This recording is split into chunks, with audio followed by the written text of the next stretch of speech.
Thank you. So for a few years now, I've been trying to think about why these objects can realize incredible tasks in practice.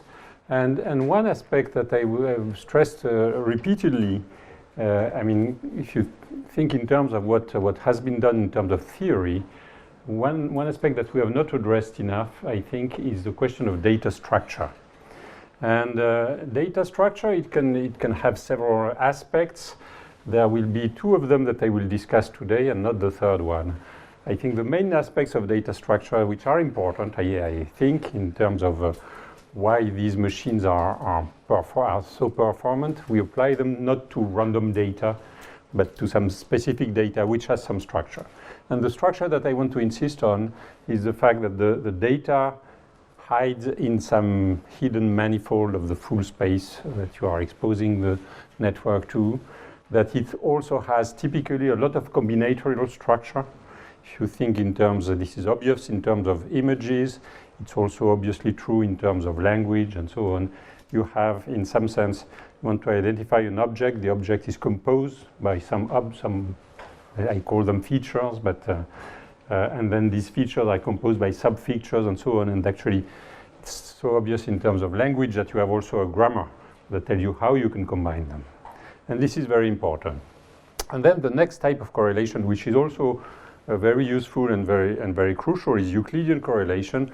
This is the case, obviously, in images, in which you basically have neighboring pixels are strongly correlated, and also some kind of translation invariance statistically, which tell you that, for instance, this structure of Euclidean correlation tells you that you'd better use, at least in the first layer, some convolutional structure. So I will address these first two elements in this talk. I will not talk at all about Euclidean correlation. And the aim is really threefold: to try to analyze data, to build a generative model that can be analyzed fully in some large size limit, and to understand some mechanisms. And basically, it's joint work with Sebastian Colt, Florent Zakala, and Lenka, who is here. So if you think in terms of theory, theory of learning, trying to compute analytically the training and generalization error, some models and so on, typically, nearly all of the theory deals with input patterns which have i.i.d. entries. This has led to a lot of literature about learning and generalization in perceptron, in committee machine, in teacher-student setup, and tells you that for you take up one pattern, one input entry, this could be either Gaussian or anything, but it has to be i.i.d. It has been generalized slightly to rotationally invariant models, something like that, but it is still strongly reliant on basically i.i.d. entry. And I'm sorry, in the rest of the talk, I will use the number of patterns that are presented to the network. I call it P, and the dimension in which they live, the size of the input layer, I call it N. And okay, anybody adapt to that? I'm sorry. Statisticians use small n and small p. So if you are a statistician, statisticians think that small n is large P and small p is large n. It's very easy. It will keep you awake during my talk.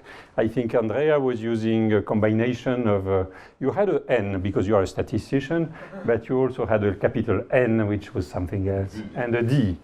So I'm sorry for that, but that's how life is. So I will start with some numerical experiment that we did, trying to understand differences between learning from MNIST data and i.i.d. data. And we will use our really, the network that we use is a network with two layers, an input layer of dimension n, an intermediate hidden layer with dimension k, and a single output unit. So the function that it implements is like that. It has two types of weights, the weights which are here, wk, and the vk which are there. The first task is a simple one. you take the MNIST database and you want to have an output, the target output, the label would be 1 for even digits minus 1 for odd digits. The task 2 is also a standard one that has been studied a lot in the 90s and so on, especially by the physicists working on this kind of thing. Take i.i.d. input data, and the desired output is given by a teacher network. And this teacher network has the same kind of structure as this one. So it takes the input, that does a scalar product with some random vector, applies a nonlinearity, and sums them. So it has the same structure here. It could have a different function, not necessarily the same transfer function. I put them here the same, but it could be different. And it has not necessarily the same number of hidden units. And so the first thing is just phenomenology. How does the training go? How does the learning error evolve when we do these two things? And so we will monitor the training error, the generalization error also, and we will also monitor two things, which is what happens when we train our network using two different initial conditions. So you have two different students trained with the same data set and so on. Here is what happens on MNIST data, and here we are looking at the training error, generalization error, sorry. The generalization error, look at the blue points. The blue points give you the generalization error with the number of hidden units in my layer. So it is here, it goes down slightly. So a network with a larger number of generalization units, of hidden units does better in generalization. Not so much, actually. It never gets a great, not a super performance on that, but that's okay. Then the difference between two trials is the following. I mean, if you take two students and you look at them at their performance on MNIST and how they differ, and they differ more or less by their generalization error. So basically, the picture you have a kind of objective, which is to detect NIPs. You are at a certain distance, and two students, they are more or less between themselves at the same distance. But now if you measure the students on some random input, you put some random input, you say, what is the machine that I have obtained? How does it perform on a completely new data? So we did something very stupid. We take just random noise as a data, random data. And you look at the difference, and you find that they are extremely different. So they implement totally different functions. It happens that when you restrict to data which is MNIST, then they are close enough. So it makes sense. Now we do the same thing with the teacher and the student. The teacher has this structure, the student has this structure. We look at, again, the generalization error, which is in blue, in terms of increasing the number of hidden units. So it starts around slightly below 0.1. And when you reach 4, here my teacher had m equal 4. When you reach 4, you get 0 generalization error because the student can just match exactly with the teacher. Now, if you look at the generalization, now if you sorry, one thing that is important is that the difference on random images between two trials is 0 also for k larger than m. That is, they learn exactly the same global function, very different from MNIST. So we have these two pictures, the MNIST learning and the i.i.d. data learning. Another difference that we can see is the following. If you look at the dynamics of training and you look at the error as function of number of steps of training, you find completely different picture. This is a student-teacher network, the usual one. Let's say you start from i.i.d. data, you train it with a teacher, and then what you find something. This has been known for decades now, that there is a kind of learning plateau in which you reach a kind of intermediate plateau. The system stays there for very long, and then at some time it goes down. And this plateau is well known. There is a plateau in learning in the sense that in the hidden layer, sorry for I will make it very sketchy, but basically it is as if every unit in the hidden layer thinks that it will make it to separate linearly the data, think that the perceptron can make it. And so they do the same thing for a long time. And it takes a long time until they start to specialize and cooperate until they get the final result. If you do training on NIST, you see nothing like that, and you find, and these plateaus, they are not seen on experimental, usual experiments. Sorry? Oh, there was 2 different types of experiment with, never mind. So there are 2, so this is just to say there are 2 phenomenological points that I want to stress that tells you, look, there is a fundamental difference between learning from real data, let us say that NIST is real data, and learning from just i.i.d. random patterns. So look back at NIST. The pictures are taken, so the input is a 784 dimensional space. If you look at the manifold of handwritten digits, and you can look at what is, you can try to estimate in this 700 something dimensional space, what is the dimension of the space which represents handwritten digits. And this has been done. This can be done relatively easily. You can use the fact that if you are in a space of dimension d, you put some points. The number of points, they will grow like the radius of a sphere to the power d. And so this tells you that typically the distance between nearest neighbor points, I come here, will decrease like the total number of points to the power minus 1 over d. Yes? Sorry, there are two differences, right, between these 2 cases. One is the NIST data, the other is the i.i.d. data, but also one of them is that the structure of your teacher is sort of emulating, it's very similar. Yes, yes, so this is Whereas true. The other one, this is true. whereas yours seem to be conflicting, if I understand. Yes, yes, yes. But, okay, then you could take a teacher for, okay, I don't want to go too much into that. So here, I want to try to understand this structure of the manifold of the handwritten digits in my 700 dimensional space. So this is for the entire data? No, I'm just saying an obvious geometrical statement. If you have a space of dimension d, you put some random points in it, you look at the distance. And so I'm just saying one thing, that if you look at the distance between neighboring data points, it gives you an idea, and it can give you an estimate of the dimension. And when you do that, so when you do that, this has been done, and you find that basically the effective, it can be done by several people, the effective dimensionality of the subspace of handwritten digits is dimension around 15. So this is the entire thing? Yes. The entirety. I'll come back. So this is a 15-dimensional subspace, 16 or 13, you can argue about it, but that's more or less, the data is pretty clear. So, so by the way, I think that it's very important that the first, yes, sorry. Sorry, I just want to make sure I understand. You're basically fitting P or fitting D in that equation, because typically it should be Yes. whatever. And okay. Yes, you're fitting D by looking at the scaling of the nearest neighbor distance. You can, sorry, it has been done by, I'm sketching it. It has been done in a bit more sophisticated way. You look at the first nearest neighbor, the second one, and so on. But the idea is the same. The idea is just look at the nearest number point. That's a local measure, right? It gives you a local dimension. This gives you a local dimension of the manifold. So the first thing is that you have to think of NIST in terms of this thing. You have 784 dimensional space, you have 15-dimensional manifold.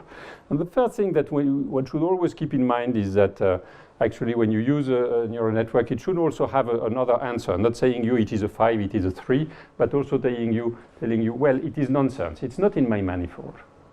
It's outside of the range of things on which I have been trained. And I think that that's something that should be part of the chart of what is being done, even in practice. When it sees that or this, it should tell you, well, it's not in my space. I've not been trained on that.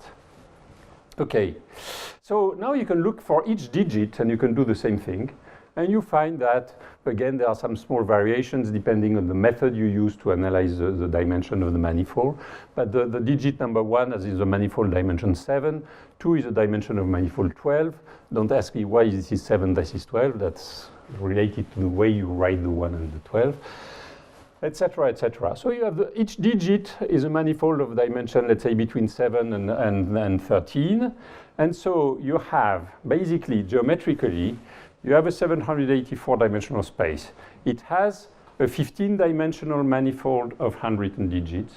And inside these manifolds, there are 10 submanifolds, what I call the perceptual manifolds. And these perceptual manifolds have dimension between 7 and 13. And that's what you have to disentangle. Okay, so this was our experimental part in some sense. Now I want to switch to something slightly different. What we had in mind, what we wanted to do, is to build a generative model, to create a model which shares some of these properties. So we will have, we will generate data by saying that for each pattern, I generate the entries, the point xi of my pattern, I generate like that. I start to have R features. Each of the feature is a vector in my input space. Then I do some superposition of the features. And then, so this would give me one linear superposition of the possible features.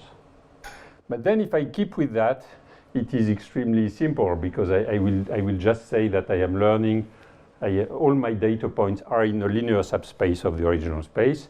And of course, the whole dynamics will be trivial. I mean, everything which is transverse to that will be just noise, and the thing in the subspace will be trivial. So I fold it, and I fold it by a nonlinear function. So you have to think in terms of like that. You start with a flat thing. Imagine that, for instance, I have a linearly separable function inside my flat manifold. So I would say that, for instance, my function should be plus here and minus here if it is classification. And then I will fold it. I'm not sure how I can draw that, but my thing will be curved. And so I will have the plus here and the minus here. That's a mild folding here that I draw on the blackboard because that's what if you do a more shaky folding, that will be something like that. So the data points are in the manifold. Okay? That's what I call the hidden manifold. And every input, every point in the database can be represented by what is called its latent representation, which is the coordinate on this manifold. It is here in the manifold, and then it is embedded in the big space. Okay, and I will suppose that my latent representations are i.i.d. Now I need to define a task. What is the desired output? The desired output will be a function of the latent representation. So that's what I was sketching here.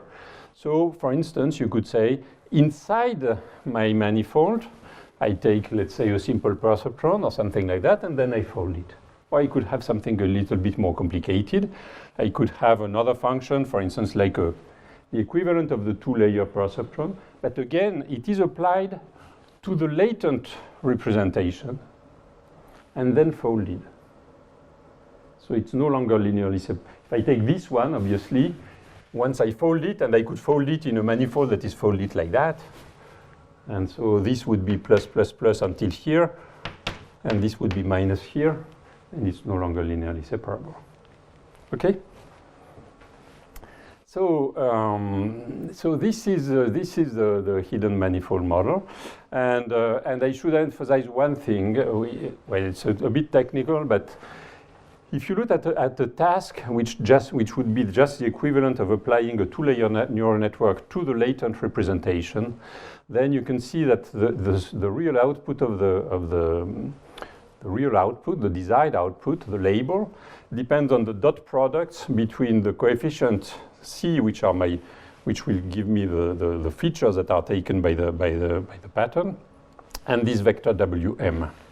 And so you can see that when m is this should be r. When the number of hidden units that appear here is less than the internal dimension of the latent space, then we have perceptual submanifolds. We have invariant space of dimension d minus r minus m, in which the output is constant. Okay, if you experiment with the hidden manifold model, that is what you get. You find that the generalization error is more or less stable. Actually, it rather increases a little bit with the number of hidden units, so it's not an easy task to perform again. If you take two students and you look at what they do on how they differ, let's say, on the patterns which are taken from the hidden manifold, well, again, they are very similar to each other. But if you take two students and you see how they perform on completely random points, then they differ completely. So they have learned, in some sense, the structure of the manifold, but but they implement completely different functions. And this was the data that we had in MNIST. And if we look at the relaxation, and we find that it no longer has this plateau relaxation. So the phenomenology, at least in this kind of the two specific elements that I wanted to test, which is how two students differ on one hand, and the phenomenology of learning with the plateau, the hidden manifold model seems to be much closer to what we see when we were experimenting with MNIST. So that is a good, yes, Andrea? So what is the function that they are using in this example? In this example, we were using, this was done with this 2 layers network that I was mentioning. The function itself? The function to generate the data, to fold the manifold. This was a sign. I think this one was a sign function. And you applied entry by entry? Yes. Yes. So that would This was a sign, but you can use many functions. So that constitutes the teacher network, and then the student network is just a regular 2-layer free connected, or? No. The student network is always the same. The student network is my student that was. The student network is always this one. This network here. So it's a regular 2-layer network. 2-layer networks. And then I feed it with, so there are 2 new things. Yeah. There are 2 things which are important. What are the kind of patterns that I present? Instead of i.i.d. patterns, I present patterns which are built in a hidden manifold, the way I was saying before. And then what is a task? And the task, it looks like a teacher network, except it is a teacher network which is applied within the manifold, so it is hidden itself. So a task that would look very simple, like a simple perceptron teacher, becomes very complicated if you apply it to a very convoluted, very folded manifold. So basically, your X are generated by 2 layers generating network, like Yes. 2 layers of an autoencoder. Yes, I will come to it. I will come to it actually. It has strong connections to what you are saying. I will. Yes. Since you asked about the function f, which is a sinus, like what is g? Because if g doesn't have the same non-injectivity as f, then you may not be able to distinguish. Sorry. Okay. I have. The sinus, it collapses points. I have 3 nonlinear functions here actually. One of the functions is the function f. The function f is the folding of the manifold. So my function f is going from here to here. And then I have the function that is implemented in my neural network. So the nonlinearity here, these are g. What is g and what is no? The g is the teacher. And sorry, I'm missing here g tilde. This is a g tilde. And then I have the teacher. And the teacher has the same thing, but it is not in the same space. It is in the latent space, and with the function g tilde.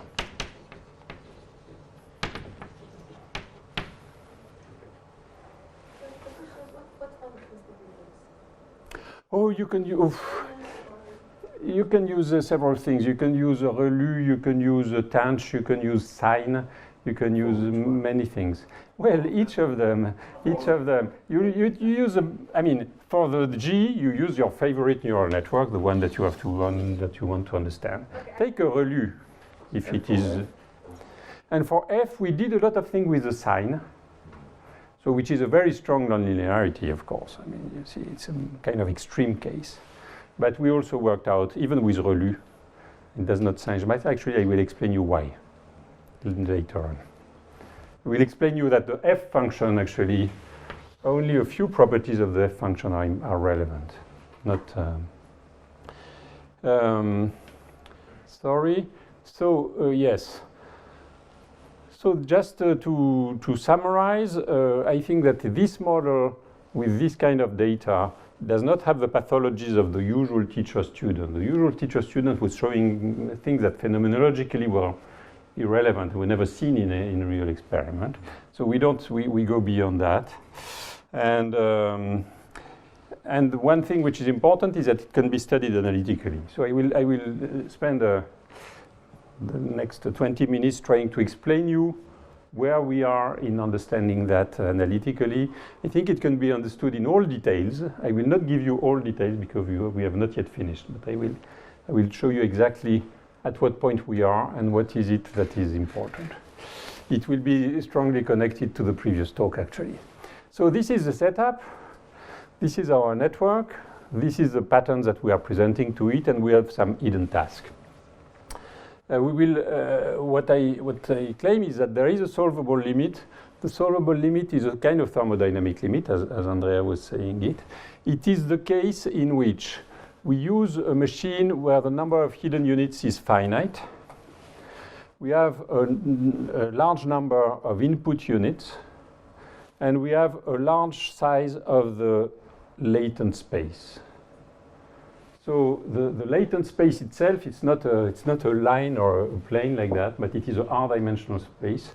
And I will assume that r goes to infinity at the same time simultaneously with the size of the input space itself with a fixed ratio.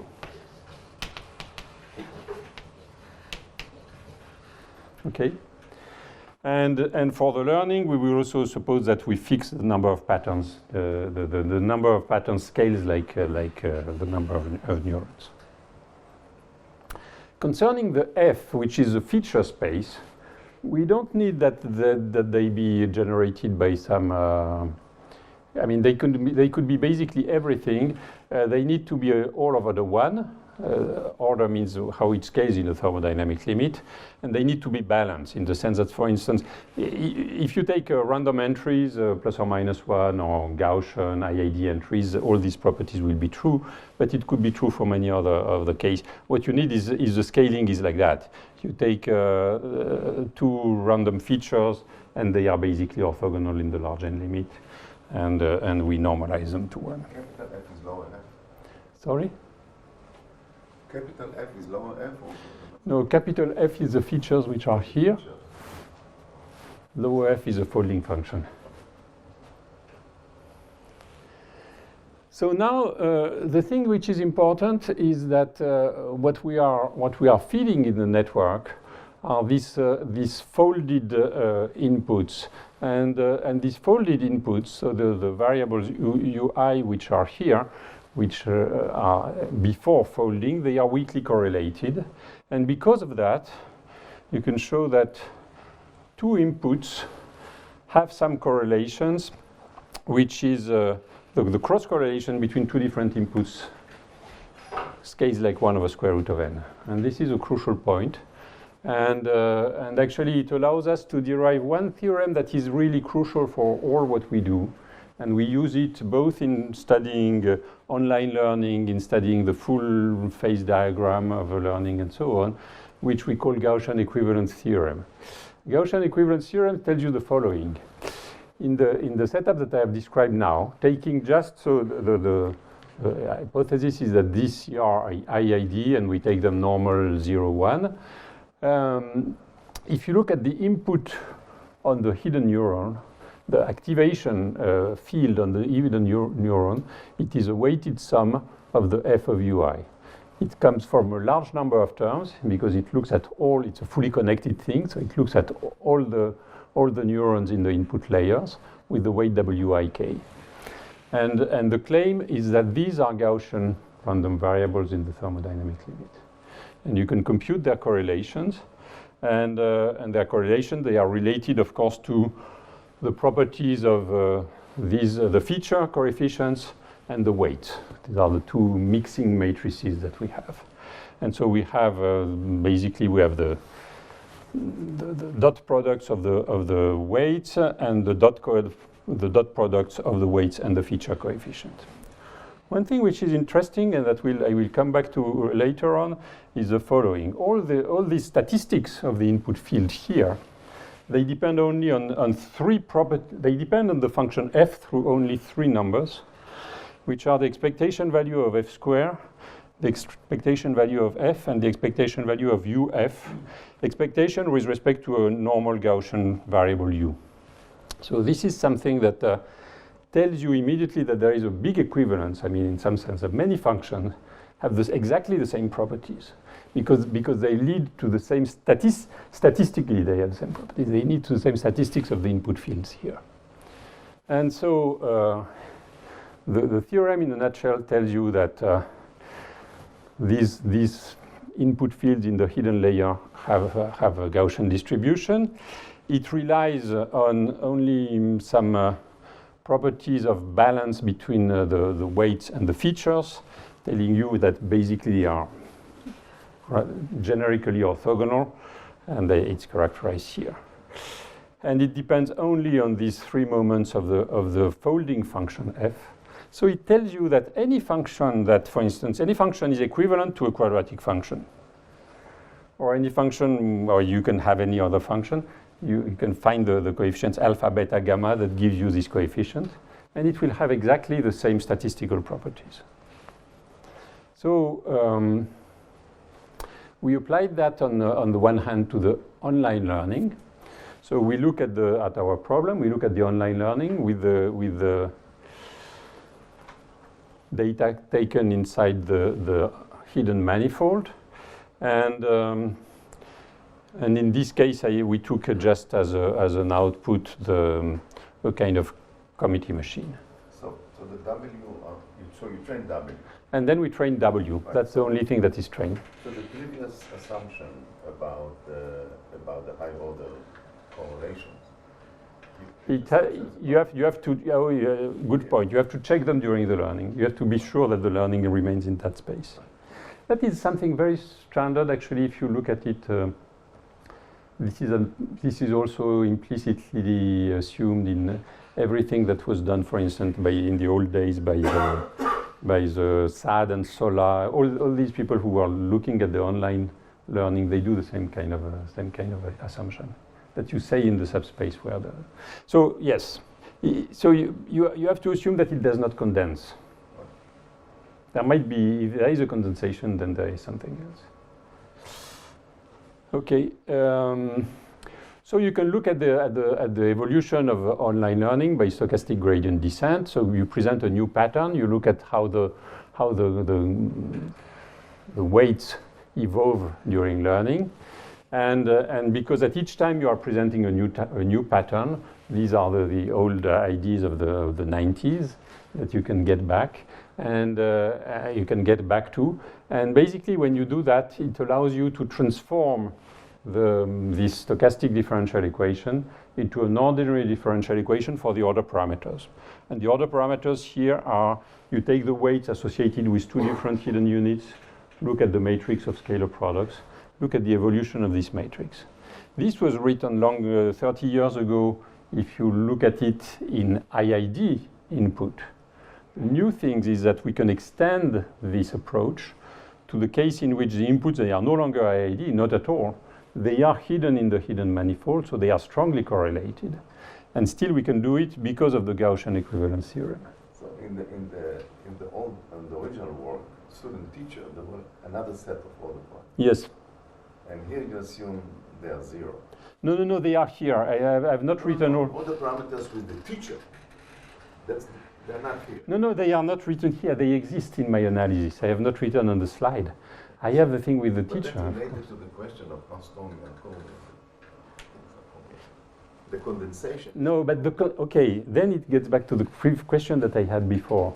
The condensation that you had that we had in the old days, it was because we had a student and a teacher which were exactly the same structure. And then they can condense. I mean, the student can be exactly identical to the teacher. Here, here we will never reach this situation. You will never have a situation because you are working in different spaces. The teacher is working in the latent space, and so they are not. Even the concept of aligning does not exist. No, it's not the same linear overlap. No, but there is an overlap with the teacher which exists, which I have not written here. Actually, it's the equations are quite complicated, and they didn't want to.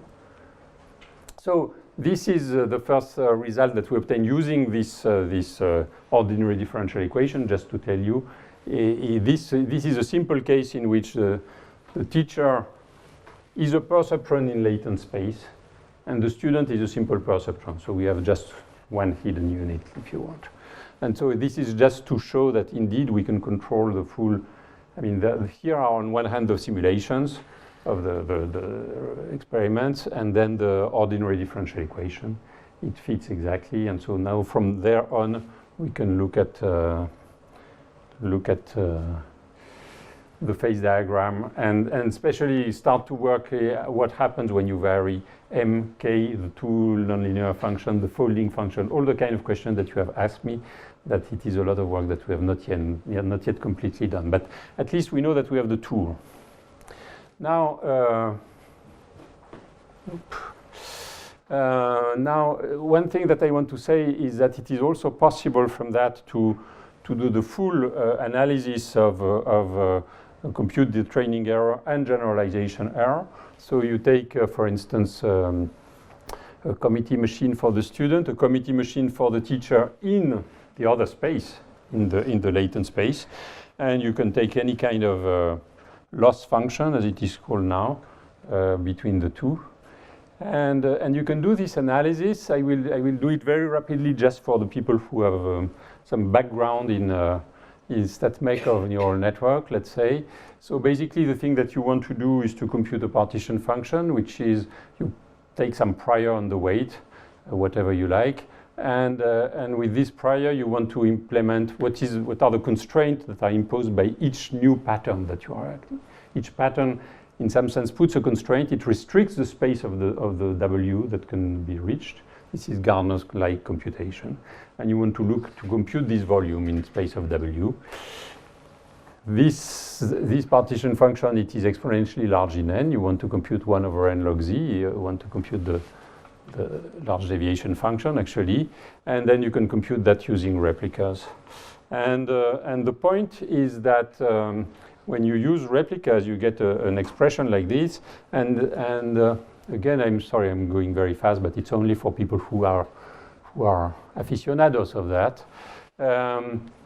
Basically, the output function for a new pattern x mu, it depends on the weight in replica A. And all these variables, you can show that they are i.i.d. Gaussian. Not i.i.d., it's a Gaussian with a covariance, which is given by the overlaps and so on. So this is, again, the Gaussian equivalence theorem that tells you that you can compute all that because you have the set of natural variables that come up in the replica computation. They are Gaussian. And so the whole thing can be done. Yes? Yeah, so this Gaussian equivalence, I think, is the same as I was... I will comment on that again, yes. Yeah, but okay, one thing is that in this case it's not a theorem, right? Because you have to prove it for all the vectors W, right? And the vectors W are whatever, n-dimensional, so there are exponentially many of those, right? So I agree that for any fixed vector W is clear that W times a vector x is Gaussian. Yes. But simultaneously that W times vector x is Gaussian for all the W. No. That's a conjecture. No, the theorem is the theorem as I was formulating it is a theorem.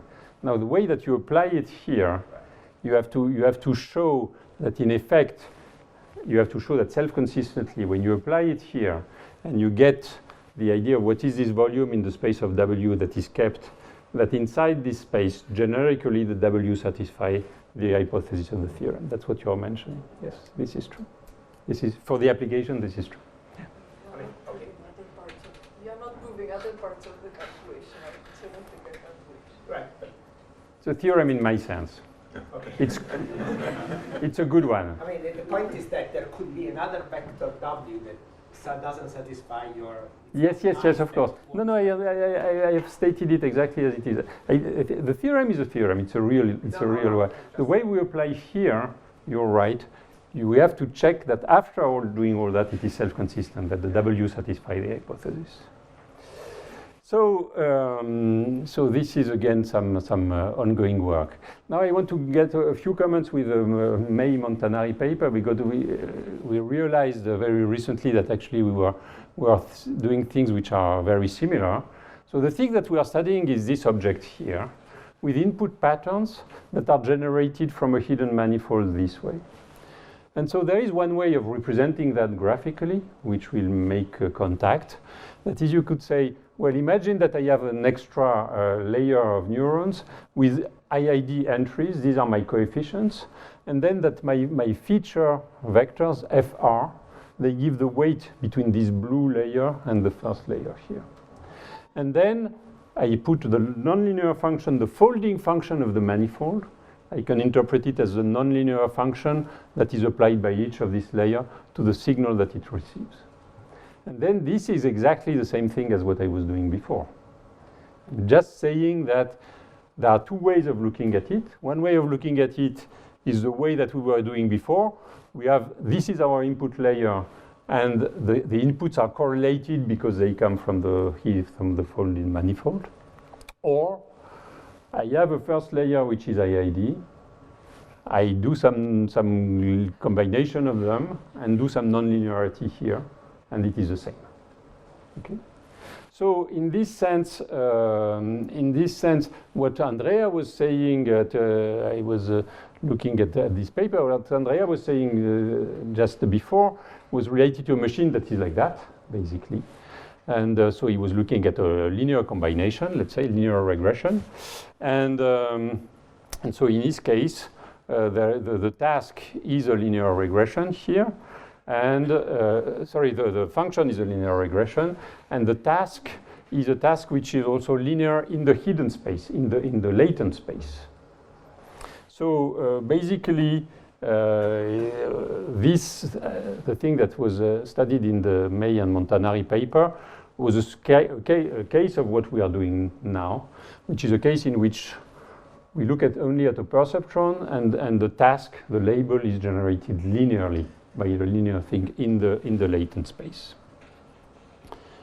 So what is shown in their paper is that it is statistically, and Andrea talked about it an hour ago, that it is statistically equivalent to a case in which you generate the pattern with just a linear function plus some noise. And again, I mean, we can really show that in all detail using, again, this Gaussian equivalence theorem. The fact that in the theorem, everything depends on the activation, on the folding function f, only through these three numbers. So I told you before, well, you can, it means that any folding function is equivalent to a quadratic one, statistically. But you can also generate another way to generate these three numbers is to say there is a constant, a linear term, and a noise. And it will also give you these three numbers. Yes? I think to say for people who don't do replica or practice every day, like how close are you to realistic data? Because to understand, you construct a way of sampling your data such that all your methods afterwards work nicely because you can do limits and stuff like that. But except from the one plot that showed like, oh, it has a similar behavior to MNIST, which means MNIST, which means you don't have these like learning plateaus. Do you have any other intuition or us now how realistic the correlations in this artificial data are to compare to that? Okay, let me try to answer. One point is that my point of view is to try to build a model in which I have some of the ingredients which appear in the real data and on which I can say something, on which I can have a theory and understand how it learns and so on and so on. Understand the distance to some how are we distant? And on this thing, I did not do the work myself, but I was just looking at it recently. There are quite a few people who have been working on generative model. Let's say you can look at how to generate MNIST-like data by generative model, in which you start from Gaussian random number and you mix them.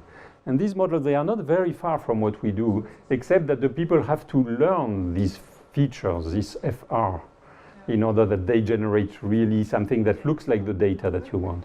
So this has been done, and the structure is very similar.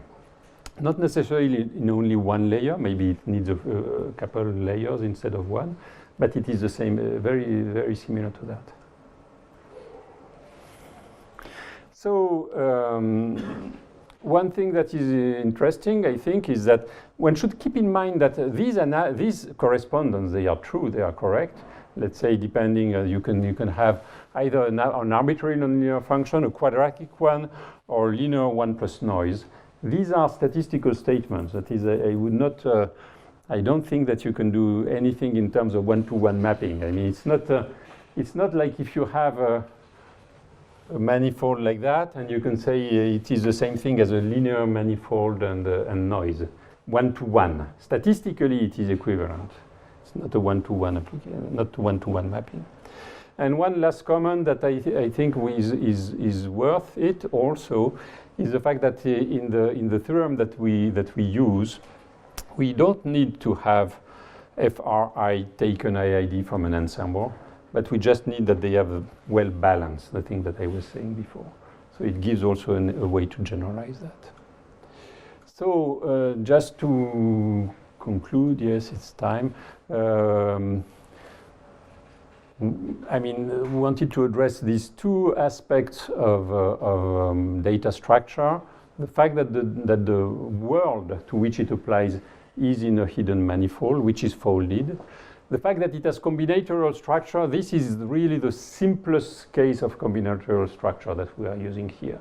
Namely, we are supposing that the input patterns is just a superposition of features. But of course, this should be done hierarchically. I mean, you should have the features themselves should be taken as combination of other guys, folded and so on.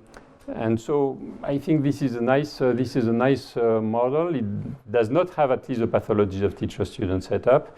It has a good learning and generalization phenomenology, and it can be studied analytically, both in online learning and in full batch, but only in the limits in which the dimension of the latent model, the dimension of the hidden manifold is large. And this might be one of the limits that of what we are doing. It seems that, for instance, I was looking at NIST and I told you, well, it's dimension 15. So you will tell me, is this large or not? This we will see. It would be very interesting to develop an analytic theory in the case where the hidden manifold is of low dimension, and while the dimension of the space itself goes to infinity. I think that's it. Thanks a lot. Thank you.